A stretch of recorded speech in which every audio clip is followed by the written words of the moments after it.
Before we get to the point of this video, I need to play you a clip really quick. You may have seen this, but I promise you when I'm done talking, it's going to take on a whole different meaning.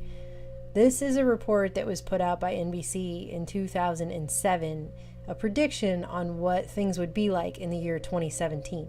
The year is 2017.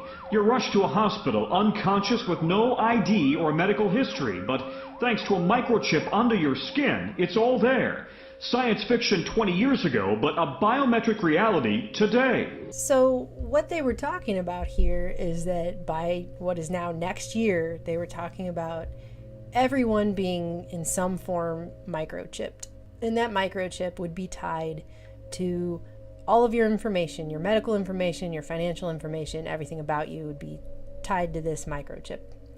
And this has been made fun of by people, but it's eerie as hell when you consider that this just happened. It seems that our House is in a race to pass some of the most Orwellian legislation we've ever seen in the history of this country as the clock ticks down on the Obama administration's last little breath.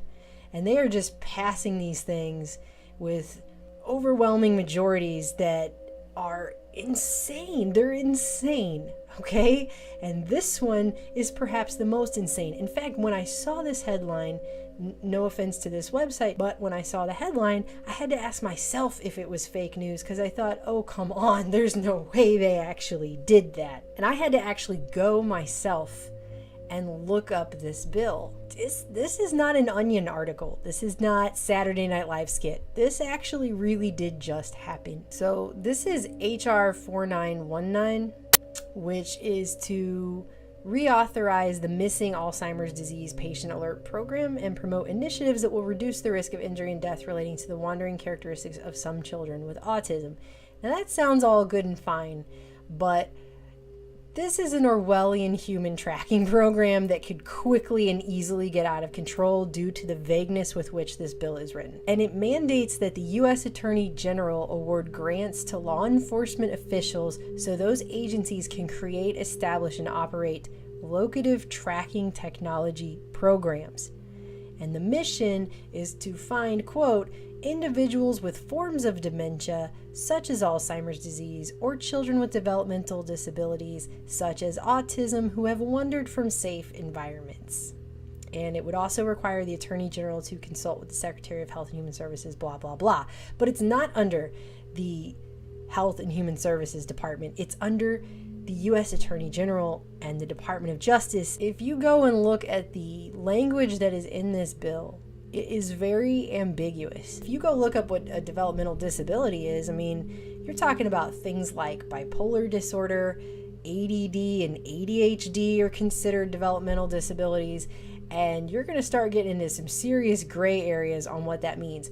Now, right now, this bill is voluntary, but listen to Rep. Gohmert, because he's the only person who apparently got up and said anything negative about this bill, and he said a lot. In fact, he said so much that even as I was listening to him talk, I thought, is this a real session of Congress? Life here in Congress would be so much easier if I simply would not read the bills. This bill creates a program, a federal tracking program, and it starts with Alzheimer's patients, autism patients, but it also includes, according to the bill, developmental disabilities, and that's broad enough that you can start including all kinds of things now that the law has been passed. There is nothing anywhere in the law that prevents a parent from having something that helps that parent track or keep track of their autistic child or child with, according to this bill, developmental disabilities. Nothing. There's nothing that keeps a guardian for using some kind of tracking methodology to keep up with someone who has Alzheimer's. And so there really is not that justification for creating this system. The only thing that happens by creating this system is that we now have a new level of Orwellian technological control over the people, and a whole bump to the police state in a whole new level. Why wasn't this left then to the Department of Health and Human Services if it's really just a mental health issue? And the answer is it was left to the Attorney General, to the Department of Justice, because truth is, if it needs to expand, that's where they want it to expand. I mean, can you imagine a world where the police can decide who needs to have a microchip to be tracked? They claim in this bill down here at the bottom that there are limitations, and that the limitations are tracking data may not be used to create a federal database. But I don't know why anyone would trust that just because it says it. And secondly, that it's voluntary. Congressman Gohmert points out that would be very easy to change. We were assured that this is strictly voluntary, but once you have a program in place, it's very easy for someone to file a petition and ask a judge, such as I once was back in Texas, here's the indications. We need an order for the good of this person, safety of the public, so that this person can be tracked. And it's not just danger to themselves. The bill talks about or caused by the patient, injury that's caused by the patient, or could be. And then, despite some of my friends in Congress saying, this is really not a danger, it's nothing to worry about, I get back to the office and my staff hands me an article.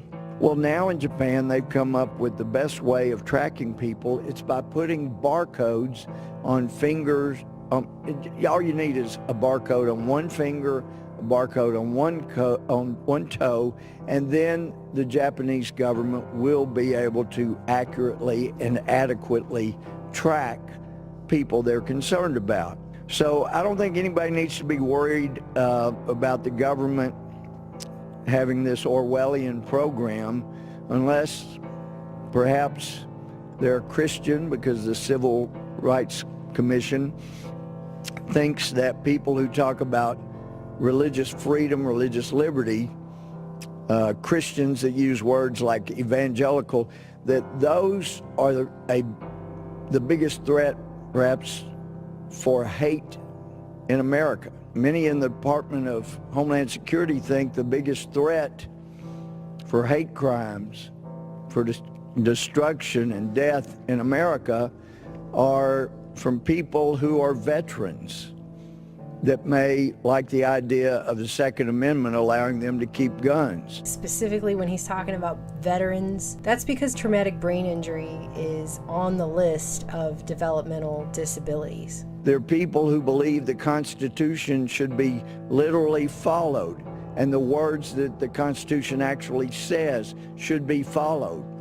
I mean, the founders of this country would, of course, if they were around today, would be at the top of this administration's no-fly list.